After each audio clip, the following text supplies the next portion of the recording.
ہمارے ذہنوں میں جو معیارات بیٹھے ہوئے ہیں وہ کیا ہے؟ کامیابی پیسے سے ہے، کامیابی جائیداد سے ہے، کامیابی کاروبار سے ہے، کامیابی شہرت سے ہے، کامیابی اقتدار سے ہے. یہ معیارات ہیں. جو جتنا دولت مند اتنا کامیاب، جو جتنا مشہور اتنا کامیاب، جو جتنا پاپولر اتنا کامیاب، جو حکومت پر پہنچ گیا کامیاب، جس نے بڑا کاروبار جما لیا کامیاب، جس نے بہت جائیداد بنا لی کامیاب. یہی ہے اصل میں ساری بس کی گانٹھ. جو تصور کامیابی کا ہوگا اسی کے مطابق آپ کی بھاگ دوڑ ہوگی، اسی کے لیے جد و جہد ہوگی، اسی کے لیے توانائیاں صرف ہوں گی، اسی کے لیے دن رات کی مشقت ہوگی. یہ ہے اصل شے جس کی یہاں نفی ہو رہی ہے.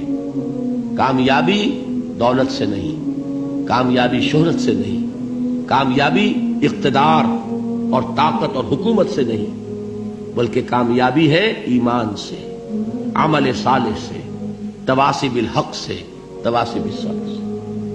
آپ غور کیجئے اس نقطہ نظر کا، اس ایٹیچیوڈ کا، یہ جو مینٹل ایٹیچیوڈ ہے اس کا بدل جانا ہی انسانی شخصیت کے اندر انقلاب برپا کرے گا. اب آپ کا نتیجہ کیا نکلا؟ اگر تو دولت سے کامیابی ہوتی تو قارون بہت کامیاب تھا، اگر حکومت سے کامیابی ہوتی تو فرعون اور نمرود بہت کامیاب تھے. کامیابی ان سے نہیں ہے. کامیابی انسان دولت میں قارون کی دولت تک پہنچ جائے اور دنیا میں دبدبہ اور اقتدار اور سلطنت اور حکومت کے اعتبار سے وہ نمرود اور فرعون کا مقام حاصل کر لے، وہ ناکام ہے، خائب ہے، خاسر ہے، برباد ہے. اور ابو ذر غفاری کامیاب ہے، چاہے ان کے پاس کچھ نہیں تھا، جھونپڑی تک نہیں تھی، کوئی گھر نہیں تھا. حضور نے فرمایا ہے اللہ کے کچھ بندے ایسے ہوتے ہیں جو کسی محفل میں جانا چاہیں تو انہیں اجازت نہ ملے، جو کہیں اگر رشتہ کرنا چاہے کوئی ان سے رشتہ کرنے کو تیار نہ، کہیں کوئی سفارش کرنا چاہے تو ان کی کوئی بات ہی نہ سنے. لیکن اللہ کے ہاں ان کا وہ مقام ہے کہ اگر بھولے سے بھی کسی بات پر قسم کھا بیٹھتے ہیں تو اللہ ان کی قسم کی لاج رکھتا ہے. یہ ہے فرق. یہ جان لیجئے اچھی طرح. اس بات کا مان لینا آسان، اس پر سبحان اللہ کہنا آسان، لیکن اس کے مطابق آپ کے اپنے ذہن کا بدل جانا بہت مشکل. اس لیے کہ ہم متاثر ہوتے ہیں اپنے ماحول سے. وہ بڑا محل ہے، دیکھ کر ایک دفعہ جھجری آتی ہے، وہ بڑی سی 20 فٹ لمبی کار سناٹے کے ساتھ آپ کے پاس سے گزر گئی. ایک دفعہ اعصاب کے اندر ارتعاش ہوتا ہے، محسوس ہوتا ہے بڑے یہ نصیبے والے لوگ ہیں، بڑے خوش نصیب، بڑے کامیاب. حالانکہ کچھ معلوم نہیں کہ یہی سب سے بڑی بد نصیبی ہو سکتا ہے کہ یہی سب سے بڑی ناکامی ہو. اگر ذہنوں میں یہ بات بیٹھ جائے کامیابی کس شے سے. یہی وجہ دیکھیے قرآن مجید میں بارہا آپ دیکھیں اولئک ھم المفلحون، یہ ہے لوگ کامیاب ہونے والے. آج یہ آپ نے نماز میں وہ آیات سنی، یا ایھا الذین آمنوا ارکعوا واسجدوا واعبدوا ربکم وافعلوا الخیر لعلکم تفلحون. اے ایمان والو، رکوع کرو، سجدہ کرو، اپنے رب کی پرستش اور بندگی کرو اور اچھے کام کرو تاکہ تم کامیاب ہو جاؤ. تو کامیابی کن چیزوں سے ہے؟ یہ ہے سب سے بڑا سبق.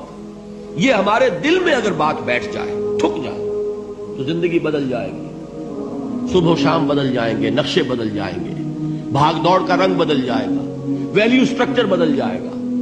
آج وہ ایک چیز نہایت اہم نظر آ رہی ہے، کل نہایت غیر اہم نظر آئے گی.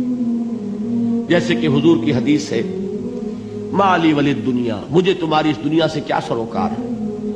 انما مثلی کراکب استظل تحت شجرۃ ثم راح فترکها، میری مثال تو اس سوار کی سی ہے جو تھوڑی دیر کے لیے ایک درخت کے سائے میں ٹھہرتا ہے سستانے کے لیے، پھر وہ اپنا راستہ لیتا ہے. اسے اس درخت سے مستقل تعلق اس کا نہیں ہے، وہ اس کا گھر نہیں، وہ اس کی منزل نہیں. اسی طرح یہ دنیا میرا گھر نہیں ہے.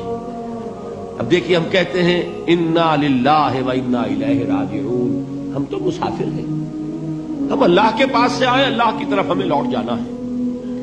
کن فی الدنیا کانک غریب و عابر سبیل، حضور فرماتے ہیں دنیا میں ایسے رہو جیسے کہ تم اجنبی ہو یا راہ چلتے مسافر. لیکن یہ طرز عمل کب ہوگا؟ جبکہ یہ آیت ہمارے ذہنوں کے اندر بیٹھ گئی ہو، والعصر ان الانسان لفی خسر الا الذین آمنوا وعملوا الصالحات وتواصوا بالحق وتواصوا بالصبر۔ یہ ہے اصل بات جو میں نے عرض کیا تھا کہ میں بتاؤں گا صحابہ کیوں ایک دوسرے کو یاد دلاتے تھے۔ اس لیے کہ دیکھیے جیسے برف باری اگر ہو رہی ہو، آپ باہر نکلیں گے تو برف آپ کے کپڑوں پر جم جاتی ہے نا، تو آپ جھٹکتے ہیں کپڑوں کو تاکہ برف ہٹ جائے۔ ہمارے ایمان پر اس دنیا میں رہتے ہوئے جب ہم متاثر ہوتے ہیں ماحول سے تو گردہ آ جاتا ہے، برف پڑ جاتی ہے، اس کو جھٹکتے رہنے کی ضرورت ہے۔ اور وہ جھٹکنے کی بہترین اور مؤثر ترین شکل یہی ہے کہ یاد رکھو کامیابی ان چیزوں سے نہیں ہے۔ چمک دمک جو ہے دنیا کی، یہ ساری چمک دمک جو تمہیں رجھا رہی ہے، جو تمہیں اپنے اندر گم کیے ہوئے، یہ لفظ گم پر اقبال کا وہ شعر یاد آ گیا کہ کافر کی یہ پہچان کے آفاق میں گم ہے، اور مومن کی یہ پہچان کے گم اس میں ہے آفاق۔ تم گم نہ ہو کر رہ جاؤ اس میں، مبہوت نہ ہو کر رہ جاؤ، مرعوب نہ ہو کر رہ جاؤ، دنیا ہی کی محبت تمہارے اوپر ڈیرے نہ ڈال دے، تمہارے دلوں کے اوپر مسلط نہ ہو جائے۔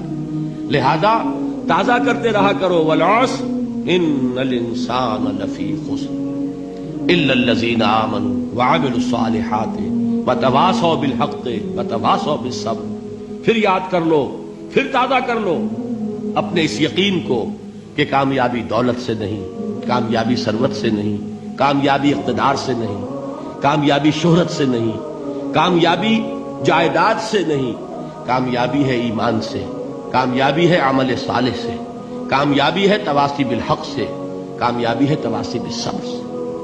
یہ چار چیزیں ہیں کہ جو کامیابی کے لوازم